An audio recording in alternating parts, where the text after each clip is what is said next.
جس وقت Hulagu Khan نے بغداد کا محاصرہ کیا ہوا تھا تو اس وقت جو بغداد کے بڑے بڑے چوک اور چوراہے ہیں وہاں پر علماء کرام میں جو بحثیں ہو رہی تھیں ان کا موضوع یہ تھا کہ کوا حلال ہے یا حرام، اور جو مسواک ہوتی ہے اس کا سائز شریعت میں کیا ہونا چاہیے، یعنی کہ مسواک کے شرعی سائز پر علماء کرام بحث کر رہے تھے۔ اور پھر جو بغداد کے ساتھ ہوا ہلاکو خان کے ہاتھوں، وہ آپ کو پتہ ہے وہاں پہ کھوپڑیوں کے مینار بنا دیے گئے تھے۔ تو یہ میں نے آپ کو مثال اس لیے سنائی ہے کہ جب کوئی قوم فکری زوال کا شکار ہوتی ہے تو اس میں تنگ نظری آ جاتی ہے اور وہاں پہ فضول بحث مباحثے شروع ہو جاتے ہیں۔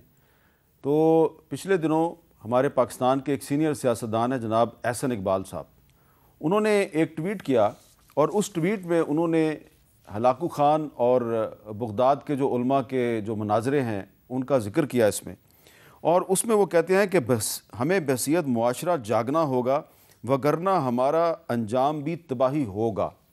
تو یہ ٹویٹ پڑھنے کے بعد سے میں اس سوال پہ غور کر رہا ہوں کہ کیا واقعی ہم فکری اور سیاسی تنگ نظری اور زوال کا شکار ہو چکے ہیں؟ تو آج ہم پاکستان کی سیاست پہ بات کریں گے، لیکن یہ جو احسن اقبال صاحب نے جو مثال دی ہے ہلاکو خان کی، میں آج اپنی گفتگو کا آغاز یہاں سے کروں گا، اور اس کے لیے میں نے آج خاص طور پہ زحمت دی ہے احسن اقبال صاحب کو۔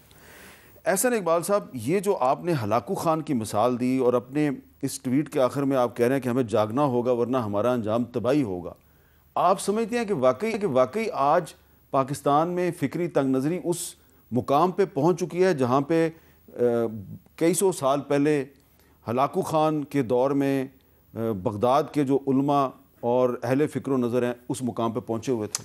شکریہ عامر میر صاحب، سب سے پہلے تو میں آپ کا شکریہ ادا کروں گا کہ اس موضوع پہ آپ نے مجھے دعوت دی اور کچھ کہنے کا موقع دیا۔ دیکھیے، آپ جو بات کہہ رہے ہیں اس کی جیتی جاگتی مثال میں آپ کے سامنے خود بیٹھا ہوں۔ میرے پیٹ میں وہ گولی ہے جو ایک نفرت کی بنا پہ مجھے ماری گئی، اور وہ نفرت جو ایک نوجوان کے میرا تو اس سے کوئی لینا دینا نہیں تھا، اس کے ذہن میں سوشل میڈیا کے ذریعے اور میسیجنگ کے ذریعے بھری گئی کہ نعوذ باللہ جیسے ہم کوئی ناموس رسالت صلی اللہ علیہ وسلم کے منکر ہیں، اور اس نوجوان نے سمجھا کہ وہ غازی علم دین شہید بن جائے گا اگر وہ میری جان لے لے گا۔ تو میرے لیے یہ موضوع بڑا پرسنل ہے کہ ہم اس وقت جو معاشرے کے اندر نفرت انگیزی پھیلا رہے ہیں اور جو ہمارے ہاں عدم برداشت جس سطح پہ پہنچ گئی ہے، آپ نے ایک نہیں کئی مناظر دیکھے ہیں۔ دیکھیے سیالکوٹ میں کیا ہوا۔ سیالکوٹ میں ایک ایسا منظر ہمیں دیکھنے کو ملا جس میں ایک سری لنکا کے شہری کو جس طرح موب نے لنچ کیا، اس کو مارا، اس کی ناش کو گھسیٹا، ہمیں ساری دنیا کے سامنے معافی مانگنی پڑی، معذرتیں کرنی پڑیں۔ جڑاں کے اندر کیا ہوا کہ جس طرح سے موبز نے جا کے وہاں پہ گرجوں کو جلایا اور جو کچھ کیا، اس کے بعد ہم اپنے مسیحی بھائیوں سے بھی معافیاں مانگ رہے تھے اور پوری دنیا میں بھی وضاحتیں دے رہے تھے۔ یہ ایک نہیں کئی واقعات ہیں۔ اسی طرح جو اچھرے میں جس کے اوپر میں نے یہ ٹویٹ کی، یہ تو اللہ تعالیٰ نے کرم کیا، ایک بہادر پولیس آفیسر نے ہمت کی اور اس خاتون کو ریسکیو کیا، ورنہ ایک ایسا… لیکن اس بہادر پولیس آفیسر کے وہاں پہ آنے سے پہلے وہاں پہ ایک کرسچن دکاندار تھے جس نے اس خاتون کو اپنی دکان میں پناہ دی۔ جی بالکل، میں سمجھتا ہوں وہ بھی قابل تعریف ہے اس کا عمل کہ ایک خاتون نے ایک لباس پہنا ہے کہ جو مشرق وسطیٰ میں تو ایک عام برانڈ کے طور پہ چل رہا ہے، اور ہم لوگوں نے صرف چونکہ عربی میں کوئی بات لکھی ہوئی ہے تو اس کو سمجھا کہ قرآن مجید کی آیت ہے اور ہم اس خاتون کی جان لینے کے در پہ ہو گئے۔ یہ جو تنگ نظری ہے، قرآن بھی کہتا ہے کہ جب تمہارے تک کوئی اطلاع پہنچے اس کی پہلے تحقیق کر لیا کرو، بلا تحقیق چیزوں کو نہ کرو۔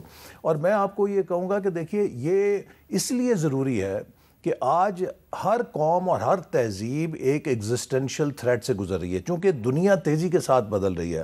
میں آپ کو کتنی مثالیں دوں۔ مثال کے طور پہ تسخیر کائنات ہے، یہ کس کو حکم دیا ہے قرآن مجید میں؟ سخر لکم الشمس والقمر، کہ تمہارے لیے سورج اور چاند تسخیر کیے۔ مجھے بتائیے کون سا اسلامی ملک ہے جو تسخیر کائنات کی دوڑ میں ابھی پرائمری قاعدے پر بھی پہنچا ہو؟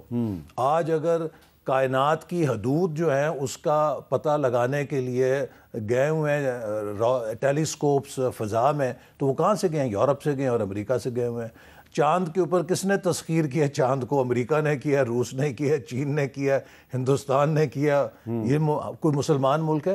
ہم یہ بات بھول گئے ہیں کہ ہمارے دیکھیں اصل میں یہ سارا جو مسئلہ پیدا ہو رہا ہے یہ اس لیے کہ ہم نے اپنے دین کی اصل تعلیم بھلا دی۔ قرآن میں اللہ تعالیٰ نے جہاں کہا کہ میں خدا ہوں، کسی حکم سے نہیں کہا، نشانیاں دکھائیں کہ تم سمندر سے اٹھتے بخارات نہیں دیکھتے، بخارات سے بنتے بادل نہیں دیکھتے، بادلوں سے برستا می نہیں دیکھتے، چاند ستارے نہیں دیکھتے، ستاروں کا تیرنا نہیں دیکھتے۔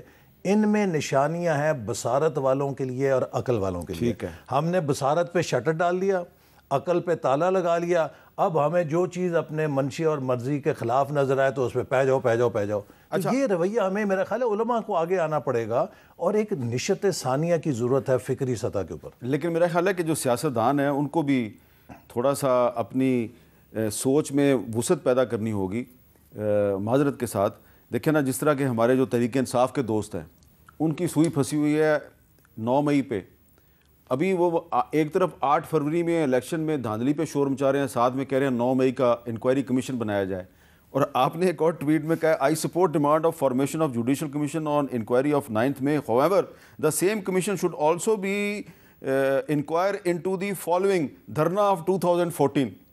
تو یہ ہم نے کیا انکوائری کھیلتے رہیں گے ہم؟ یہ جو نئی قومی اسمبلی آئی ہے یہاں پہ ایک دوسرے پہ جو الزام بازی ہو رہی ہے، شور شرابہ ہو رہا ہے، تو یہ آپ کو کیا لگ رہا ہے کہ اس سے آپ کا کیا امیج جا رہا ہے پوری دنیا میں؟ نہیں دیکھیے، اب آپ سب سے پہلے میں یہ پوچھنا چاہتا ہوں، کیا جب حلف لے لیا قومی اسمبلی اور صوبائی اسمبلیوں میں، آپ نے 8 فروری کے نتائج کو تسلیم نہیں کر لیا؟ جب آپ نے اسپیکر ڈپٹی اسپیکر کا چناؤ کر لیا، اپنے امیدوار کھڑے کیے، کہیں جیت گئے کہیں ہار گئے، آپ نے نتائج تسلیم نہیں کر لیے؟ جب آپ نے وزیر اعلیٰ وزیر اعظم کے انتخاب میں حصہ لے لیا، کیا آپ نے وہ نتائج تسلیم نہیں کر لیے؟ جب آپ نے نتائج تسلیم کر لیے تو اب الیکشن از اوور۔ اب دیکھیے پوسٹ الیکشن میں آپ پری الیکشن جو پولرائزیشن ہے اس کے ساتھ ملک کی کوئی خدمت نہیں کر سکتے۔ اب وقت ہے کہ آپ یہ دیکھیں کہ ہم کس طرح مل کر پاکستان کو ان مسائل سے نکال سکتے ہیں۔ اس پولرائزیشن کو اگر ہم اسی سطح پہ رکھیں گے جہاں پہ الیکشن سے پہلے تھی تو پھر ہمیں کسی دشمن کی ضرورت نہیں ہے۔ اب تو کور کمانڈرز کانفرنس کا جو اعلامیہ آیا گیا اس میں تو انہوں نے کہا جی 9 مئی کے جو ملزمان ہیں ان کو تو سزا ہر صورت میں ملے گی، تو اس پہ اب کمیشن تو نہیں میرے خیال ہے بن سکتا۔ دیکھیے نہیں، اس پہ یقیناً اگر وہ چاہتے ہیں، جیسے میں نے کہا کہ کمیشن بنانا چاہتے ہیں، یہ ضرور بنائے نا، لیکن 9 مئی پہلا واقعہ تو نہیں ہے۔ اس سے پہلے کیا پارلیمنٹ کے اوپر حملہ نہیں ہوا؟ امریکہ نے کیا کیا؟ ان کی جو پارلیمنٹ پہ حملہ ہوا، انہوں نے 18 سال سزا دی لوگوں کو۔ دیکھیے ہر سوسائٹی اور ہر سسٹم کی کوئی ریڈ لائنز ہوتی ہیں۔ جیسے ایک معاشرے کے اندر خاندان کے کچھ رشتے ہیں جن کو آپ بڑا محترم بناتے ہیں، اس سے آرڈر رہتا ہے نا، اسی طرح ریاست میں اگر جو اس کے ادارے ہیں ان کا احترام ختم ہو جائے تو کیا اس آ جاتا ہے؟ جب آپ ریاست کے اداروں کو ٹارگٹ کریں گے، نشانہ بنائیں گے اور کہیں گے کہ یہ لیول پلینگ فیلڈ میں معافی دے دی جائے، یہ تو شاید امریکہ اور برطانیہ بھی جمہوریت کے نام پہ ایسے عمل کو معاف نہیں کرتا۔